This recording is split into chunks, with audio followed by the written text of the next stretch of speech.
Do it for the hood folk. Yeah, yeah.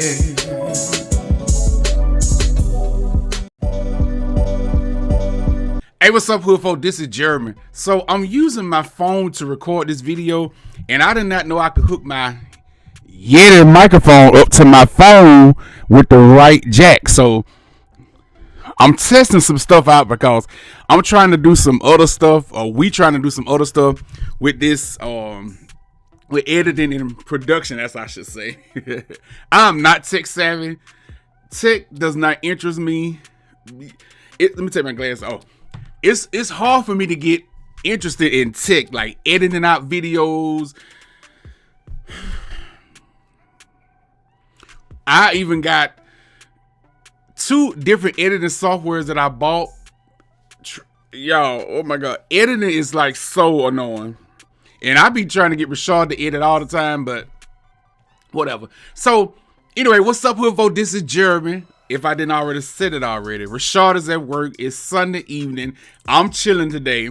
And I was just in here doing a couple of things. I had got some new ink for my printer. And when I put the new ink in, they told us to told me to print out this page. Well, they print out this page first. And then they said, if you want better ink, make a copy of it. What's the purpose of this? I don't see no difference. Do y'all see a difference? I don't see no difference.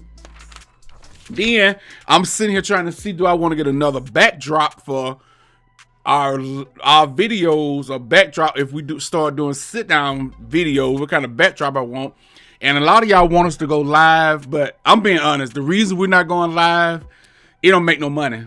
Going live, I know y'all laugh and have a good time. We drink, whatever, but it don't make no money. And since we got to treat YouTube as a job or business now, going live is something that I can't do. Even what I'm about to tell y'all now, I would have liked to go live to tell y'all this, but if I go live and do this, when the video get done, it won't be monetized. I can't make no money off of it. Even when I was going live doing those fitness things, you know, like the weight loss stuff, after the video went live, about an hour or 2 later, YouTube would hit me up because somebody had reported the video for bullying. And then I'm like, I didn't bully nobody. I talked about weight loss. I said fat stuff, and YouTube be like, bullying. Fuck that. And then y'all try to say, oh, maybe it's all that music you playing. Well, Rashad went live on his birthday, May the 14th, this year, played a whole 2 hours of music. We was drinking, cussing, clowning. The video's still up on YouTube. Didn't get taken down or nothing. So it's all about your subject and the wording that you use, which leads me to this video. While I was sitting here, you know, dealing with this printer, working on this computer, I was just thinking like, man, it's Sunday. I wish I had me some associates, some friends that I could want to be around. It's easier to make friends with people who I think are fake. But if you want to make friends with people that you can really build a connection with, So while I was in here, I was just thinking about that. And I thought about this one time back in 2009. And it's also piggybacking off a comment I saw today too, because this comment I saw on the video that I put up about a week or 2 ago, when I told y'all I went with my fat friend to fight the dude, and when he was finna fight the dude, he stole the dude's mailbox. You know that story, which is still too funny. And in the video, do y'all remember I said, y'all, I done put myself in so many dangerous situations that I'm telling you, like, I had to believe there's a higher power. Now I know y'all be triggered when I said that, but I had to believe there's a higher power. Because your boy should have been fucked up. Fucked up. Let me stop this and make sure this record. Y'all, the playback sound good using this microphone connected to my phone, and the vision look better because I got an HP computer. That's HP, horrible product. I regret buying this dumbass computer, and I don't want no Mac. Keep your eye. I don't want no iMac. I want me a Dell. Dude, you're getting a Dell. Anyway, but like I was saying, I put myself in a lot of situations where I should have been messed up. Because when I think about it, when we went to that dude's house that day, when I was with my fat friend, what if the dude would have came out the house when the boy grabbed his mailbox with a gun and just, you know, What if my friend who was mad as hell, I don't got no seatbelt on, driving real fast with lost control of the car. I told you he was doing about 200 miles per hour. But what if you did that and crashed it? See, I think about this stuff, which leads me to this story I'm about to tell y'all now. Y'all, hood folks. This is a good one, too. This is a good one. So, in 2009, me and Rashad had been together over a year at this time. And so, I had a profile on this site called Adam for Adam. Now, Adam for Adam is 90% of them sites are hookup sites. Men on men, man on man hookup site. Just like Jacked and Growl and all them sites are today. But in 2009, I was about 27 and I had set up this account on Jack, and it was me and Rashad had an account together. But again, y'all, people be weirded out when I say this. Everybody that I meet, I'm not trying to have sex with. And even in 2009, I really ain't trying to have sex with everybody. You can't want to have sex with everybody you meet, especially in this community. It seems like in this community, dudes only want to be friends with dudes that they are attracted to. Like dudes who they want to have sex with. Like if you ain't they type sexually, they can't be your friend. Like I think that's the weirdest shit ever. But anyway, I had set up this profile on Adam for Adam. And in 2009, I had also was going to radio school because radio school was in Arlington. And I also had a white Chevrolet Impala. I'm gonna put my Impala on the screen right here so y'all can see my Impala. I miss my car. But I had got this Impala from Chicon Autos. It was in Grand Prairie, Texas. So I would be in Grand Prairie, first of the month to pay my car note. And then I was going to radio school 3 or 4 days a week because about 3 or 4 days a week. Yeah, about 3 or 4 days a week we were going to radio school. And so I was out in that area a lot. And so I had set up this profile, Adam for Adam, and I was just looking for friends. Nothing sexual at all. Believe me, it was nothing sexual at all. I mean, I was doing too much at home anyway. So I had met this old white dude. Now, like I said, I was 27, and at this time, this white dude was in his 40s. So we had started messaging each other a lot. So we were messaging each other back and forth, and I told him I was in, radio school. I was trying to be a radio DJ, broadcasting live right here on YouTube, telling you this video, telling you this story time from 2009, none other than Jeremy. But now I wanted to be a radio DJ professional. I had already been a professional DJ on a radio station, getting paid, talking on the air from 2001 to 2005. So I wanted to go to radio school so out here in Dallas, it won't be hard for me to get a radio job because if I have the education to go along with my experience, I should be able to get a radio job. Anyway, so me and this dude, we talking. We socializing, we messaging each other back and forth. I told him I was in a relationship, I wasn't trying to have no sex with nobody, whatever. He told me that he have a lot of parties at his house. He have a lot of friends that come over. They drink, they smoke, but I didn't smoke, but I was down with drinking. He told me he had all kind of liquor and beer. Just have you and your partner, which was Rashad, y'all can come over and have a good time. Now in 2009, Rashad was not 21 yet, was he? I don't think he was 21 yet. So we really wasn't able to go to clubs and bars and stuff because at the time Rashad was only 20, right?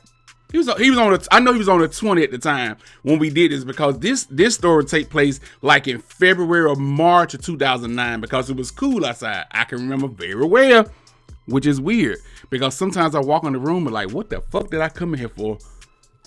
What am I coming for? But I can remember this from 2009 like it just happened today. So like I said, me and this dude, we talking, we chatting, we socializing, and he seemed pretty cool. Also in 2009, I was heavy on watching the ID channel. I was heavy on watching a lot of killing shows, Forensic Files and all that kind of stuff because I worked overnight and Rashad worked in the daytime, so I would be at home all throughout the day watching them killing shows and shit if I'm not at radio school. So, keep that in mind. And one of my favorite shows I used to love to watch, I think it used to come on A&E, this show called I Survived. That show was good. I wish they'd bring that show back. So, nothing else. All right, this one particular day, I had left radio school and I had went and paid my car note. I would never forget this at Chicon Autos in Grand Prairie, 2009, Grand Prairie, Texas. So I had hit Rashad up. Rashad, like he at work, I'm just chilling. And I was bored. When then going on to radio school, I had already paid my car note, so I was bored. So I got on Adam for Adam, and lo and behold, the white dude had hit me up and said, "What you doing?" And I had told him, I said, "Well, I just left radio school, just went and paid my car note." It's so funny how in 2009, I told not too much, but I told a lot of stuff about myself to people versus now, If you ask me, what you doing now? In the Grand Canyon, chilling. Bitch, I don't tell my business. And I'm telling y'all this story because this old. So he's like, yo, just come over and hang out with me for a little while, man. We can get a beer and just chill out and talk a little bit and listen to music. Because he also had a record collection because he loved the soul music, a lot of rap music, and a lot of black music. So he told me he had this big-ass record collection. Come over, let's listen to some music. Let's drink some beer. He gonna smoke a little bit, and we're gonna hang out. And I was like, oh, okay, okay. Now, I was like, So this was before Google Maps. It wasn't no Google Maps or none of that shit. I had to go to MapQuest. I wish I had my little flip phone, but I went on my little flip phone, and I typed in his address, and like I said, he stayed in Grand Prairie. So GPS took me from Chacon Autos to his house, which wasn't too far apart, like a good 10-minute drive. So when I pulled up in his neighborhood, the houses were not all close together. The houses were far apart, as in his house was a little white little house. I never forget it, with a green roof. I would never forget this shit. A white house with a green roof, and it was an empty lot next to him and another house on down. Now, if his neighbors was standing on their porch, they could look over and see that, it's a black guy in a white car at his house. Now, they probably couldn't figure out what we was talking about because they was far away. And behind his house was a shed. It was like a nice size shed, and I noticed that in the backyard. So I pulled up in the yard, and I had sent him a message and said, "I'm out here." He said, "Give me a second, I'm coming out." So I text Rashad. I said, "This is the address where I am." Not thinking nothing of it, not thinking too much of it. So the dude came out the house, and I saw him. The dude was about 190 pounds, about the same height as me. He had a decent shape, like you could tell he either worked out or he was in shape, I should say. And so I'm looking at him, and he looked to kind of zoned off a little bit, but hey, Jeremy, hey, and I told the dude my real name, Jeremy. Damn, I gotta, y'all, Anyway, so he said, "Come on, man, come on, get out, man, get out." And so I get out of the car, and he was cool. He wasn't weirded out. He wasn't acting strange. He just acted like a regular old white guy. "Hey, what's going on, man? What's going on? It feels good out here, don't you?" And so I went in his house, walked in the house. And when I walked in his house, it just smelled like a house. It didn't have no bad smell or good smell to it. In his living room was a couch and a big ass TV. When I say big ass TV, I don't mean no flat screen. Like a big ass TV you'll see on a Mama's Family or something, old fashioned ass TV. And then his kitchen was empty, was no appliances on the kitchen. Then at the end of his kitchen, he had a table, and it was a lot of vodka, rum, all kind of liquors. There's a lot of liquor. And then he said, "Let me take you on the grand tour." And I said, "Okay, yeah, let's go on the grand tour." And so he went on the grand tour. He showed me one bedroom, and the first bedroom had a bed in it and a dresser. Then the second bedroom was empty, but it had boxes and stuff in it.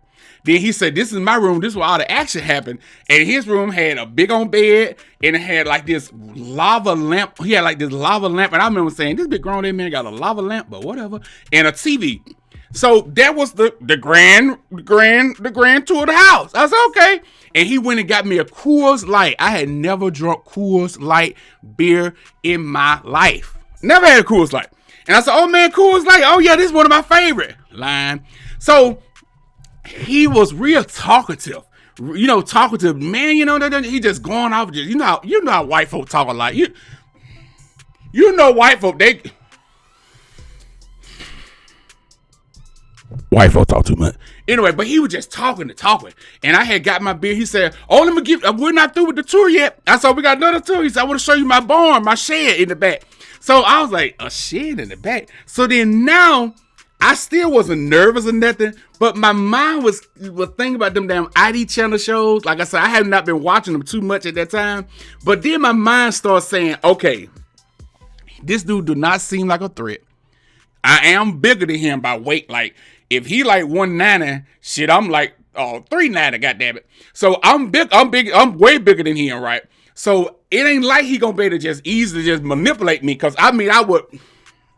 So my brain was like, he seems cool, but be on your P's and Q's. Don't let your guard all the way down. So we walk outside his house. We walk down his house, and he had a wheelchair ramp. So that made me think that an old person who was in a wheelchair used to live here. Maybe this was his granddad's house, grandmama house, or old person's house, and they died off and left this house to him. That could be the thing. So we walked off in the shed that was like right here in the backyard. The shed, it wasn't dirty. It didn't have no stinking smell to it. It just looked like a old shed, old barn. But he had all types of appliances around this motherfucker. It was like shovels and axes and chainsaw blades and all, you know, all the damn tools that you like Jason will have who will fuck you up. I mean, there's all kind of tools, lawnmowers, weed eaters, just a whole lot of just tools. And I was looking around and I saw all the tools. And then I was like, okay. And he was telling me about he got a landscaping business. He do a lot of landscaping work. He also do a lot of cleanups and stuff around people's houses when they have a lot of trash and debris around the house. He go clean up around the house. And I was like, oh, okay, cool. And he just going on around all. He just walking closer to the tools. But I'm staying closer to the entranceway. Now, mind you, like I said, white people, they talk too goddamn much. So I'm like, okay, I'm like, oh yeah, man. I said, yeah, man, that's good. You know, that's good that you got that business. That's good, man. You know, oh yeah. And you know how you talking to people and they talking you to death and you're like, oh my God. But you do this. Oh, okay. For real. Oh, okay. Yeah. Okay. Oh, for real. Okay. Okay. Yeah, that's good. Oh, yeah, that's real good. Y'all, that went on for about 5 minutes. I was like, golly. So then, as I wouldn't come over closer to him, his energy starts to shift just a little. You know, he was talking to him. He like, oh, yeah. And so he looking around the room, and we looking around the room, and I'm looking and stuff. I said, yeah, man, it real nice in here, too. It real nice. Yeah. He said, oh, come on, man. I won't hurt you. I won't hurt you. And you're fine. You're fine. You have nothing to worry about. When a white person tell you that you're fine and you don't have nothing to worry about, run to the hills from which cometh your help. In 2009, y'all, I wasn't as pro-black as I am today. Now, one thing about 2009, now I wasn't dumb. Now, I didn't just let my guard all the way down. But in 2009, I was more open to people. Like, I was more talkative and more. Now in 2024, hell no, this would never go down. So I'm still standing in the background of the shed, and he trying to get me to come more in the shed. Now I could be overthinking this shit, because even in 2009, I had OCD still. It wasn't as bad as it is today, but I still had OCD and I overthought a lot. So my brain is like a survivor, just keep in and say, this might finna turn bad. This might finna turn to a terrible situation. This might finna turn to something real strange. Even though this dude haven't given you any type of vibe that he will fuck you up, but he was sizing me up. He was looking me up and down, and it wasn't looking me up and down like, damn, I want to fuck you, or damn, I want to. It was looking me up and down like, if I hit this dude in the head with a shovel, will he pass out or will he end up fucking me up? If I hit this dude in the head with a wrench, would it knock him out and make him collapse and pass out? Or would that just scratch him on his head and will he fuck me up? Which, even in 2009, it wasn't going to be no, oh, I plead the blood of Jesus. I'm praying for you. I would have killed him dead. Rest in peace. Murder was the case that they gave me. Murder. Yes, it would have. But anyway, and I said, man, I'm ready to get to my bill. I want my bill. You got to sit out on the counter. I said, you got some cigarettes? I'm out, man. I'm out. I said, man, come on now. How you going to give me that good Coors Light and you expect me to sit here and drink Coors Light without some Newport? Man, I need a Newport. I see some Newport. You know black people love Newport. And he's like, I don't got any Newport. I said, man, come on, get your shoes on. Let's run to the store and get us a cigarette, cause it's no way I can sit here and drink this good ass beer without having me a cigarette. I gotta have a cigarette. And you told me you smoke. He said, well, I got some green. I said, no, I don't smoke that. I need me a cigarette. In order for me to drink my beer, I need me a cigarette. Y'all, that was my subconscious mind kicking in saying, get out of here. Even though at the time it still was not a threat. It was not a threat. It was get out of here. So I started walking out the door, and he was still talking a little bit. And I just walked on out the door, telling him, come on, man, get your shoe. Let's go to the store. Man, come on, get your shoe. Come on, let's go to the store. Come on, let's go to the store. Now, shit, let's go to the store. And so, y'all remember that dude I stole that plate? Stop my damn plate. Stop my goddamn plate. That motherfucker stop my plate, Jeremy. Stop my plate. Okay, back to the store. Anyway. And so I'm walking on back to his house. And so I'm walking up the ramp. And now I noticed that this white dude energy is kind of like changing again. And like I said, he looked zoned out like he had been smoking already. His eyes was not as red, buckshot red, but it was like, like he had been drinking earlier today, whiskey. And I could smell the whiskey on him, but he was not to the point where I could just push me and fall over. Like he was at a point where we got to fight, he can fight. He still was alert to fight. So I was playing like, oh man, come on, man, come on, what you doing? Come on, we'll look at. I said, man, we'll go out there later on, man. Come on. So I walked back in his house, and I'm just leaning on the bar. And I got my beer, and I'm drinking the Coors Light, and I'm saying, man, yeah, I said, yeah, man, I gotta go get some Newport. You gonna ride me to the store? Come on, man, don't act like that. I know I'm black, but you cool with me. I ain't gonna take you to the hood and fuck you up, man. And he looking like, oh no, I don't have nothing to worry about. I don't have nothing to worry about. You can get your Newport later. We just gonna see and chill for a little while. I got some records to listen to. Now, mind you, I saw a record player, but I didn't see no records. And see, that's when my second mind kicked in, like, this dude don't got no goddamn records. Because he showed me over his whole house, and I don't see no records. Like, where the records at? Like, I don't see no goddamn records. So now, I'm just, like I said, I'm laying on the bar. I'm leaning on the bar, and I'm chilling. I'm talking to him, but hell yeah, man, I gotta get me a Newport. Come on. So now I'm starting walking onto the door. I'm not the kind of person when I go somewhere, I'm gonna lay my keys on your dresser, on your counter. Fuck that shit. I'm keeping my keys in my hands at all time in my pocket. I'm constantly filling my pocket. And I left my wallet in the car, so one gonna be no, if I need to drop and get my wallet. No. I'm not finna leave net. I'm never gonna bag myself up in the corner. That's one thing I always tell Rashad. We never gonna bag ourselves up in the corner where we gonna get trapped. Fuck that shit. I gotta tell y'all another story about this time we went to this party and everybody got bagged up in the corner except us. Remind me to tell y'all that too. So I'm sitting here, I'm walking onto the car, and so we get out on the porch, and now all that talking he was doing is gone. It ain't there no more. And I'm telling him, I said, man, you gonna ride me to the store? No, I'm not going to the store. I'm not going to the store. You can go later. I don't know why you in a rush to go to the store. I said, man, I need a cigarette. Come on. And so I just walked to my car, and I said, well, I'm just gonna be back. What kind of cigarette do you smoke? And he told me to bring him some kind of shit. I want to say Campbell. It probably was Campbell, but some kind of cigarette. I don't know what the fuck it was. And I'm getting in my car, and so I'm sitting in the parking lot in his driveway, and I crunked the car up, and then I called Rashad. I said, Rashad, this white dude is weird as fuck. I'm finna leave, but I'm gonna play this shit out easily, because he might pull out a gun. I don't know. He could pull out a gun and fuck me up. And from how we look in this neighborhood, it don't necessarily mean that, people at home and these houses are a little old and these all white folks in the neighborhood, he could just say this dude just try to rob me and, and fuck me up. And he white, he can get away with it. So I was just playing out. I said, man, you gonna go with me? I said, this is my boyfriend right here. He trying to tell me to come pick him up so he can hang with us. I'm like, he crazy. I'm not about to drive and go get his ass. He said, yeah, go get your partner. We can all hang out and just have a little party and hang out. I said, you sure? I said, if I go get him, it might take a minute. But I'm going to get my cigarettes now. So I put the car in drive, reverse, and I bag back. And I'm sitting in the road acting like I'm chained because I had a CD. I'm trying like I'm chained to CD or whatever. And so I just drove off looking at him, and he looked at me, and I just drove off. And I told him, I'll be right back, man. Stay right there, I'll be right back. And I left. And I went on back home.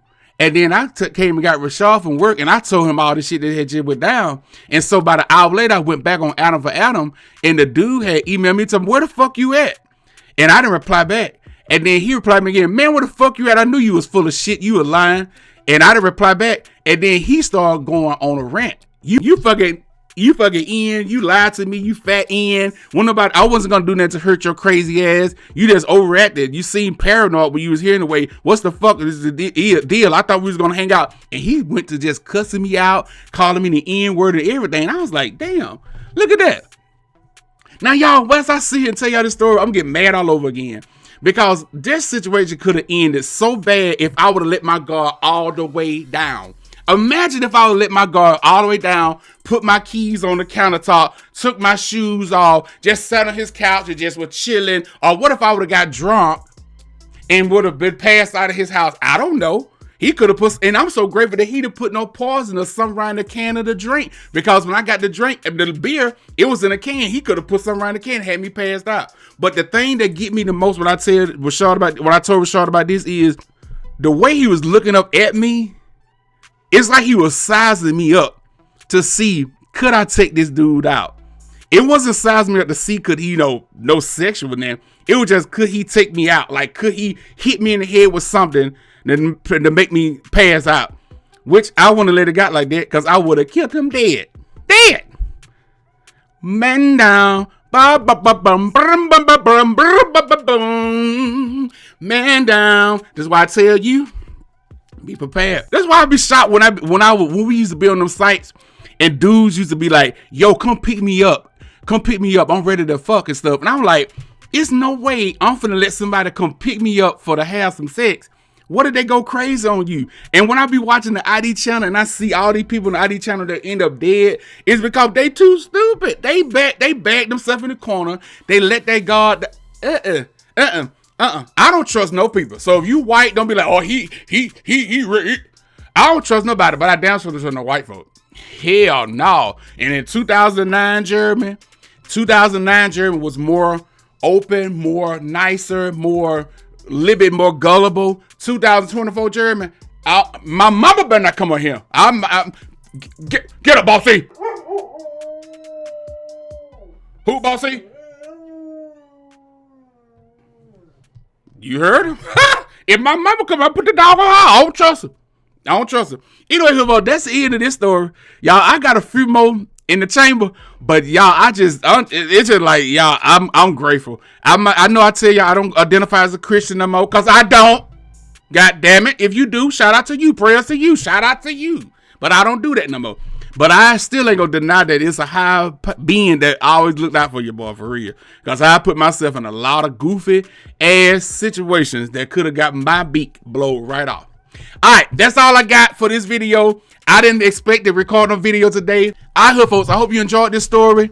Hood folks, watch out for your surroundings. Never let yourself be gullible to no situation. Don't trust no motherfucker. No matter what race y'all, don't trust no motherfucker. Like this video, comment, subscribe, and when you get in the comment, I know y'all go to the comments and say something. Just remember, this happened in 2009. This did not happen today. This is not happening in the future. This is old. This is an old story. Oh. So you don't got to get in the comments with your unsolicited advice, because I don't want to hear it. All right, I'll see y'all next time, hood folks. Thank y'all for watching. Peace. Who that be? Hood folks. Who we are? Hood folks. Who we do it for? Do it for the hood folks. Who that be? Hood folks. Who we are? Hood folks. Who we do it for? Do it for the hood folks. Do it for the hood folks. Do it for the hood folks. Do it for the hood folks. Do it for the hood folks.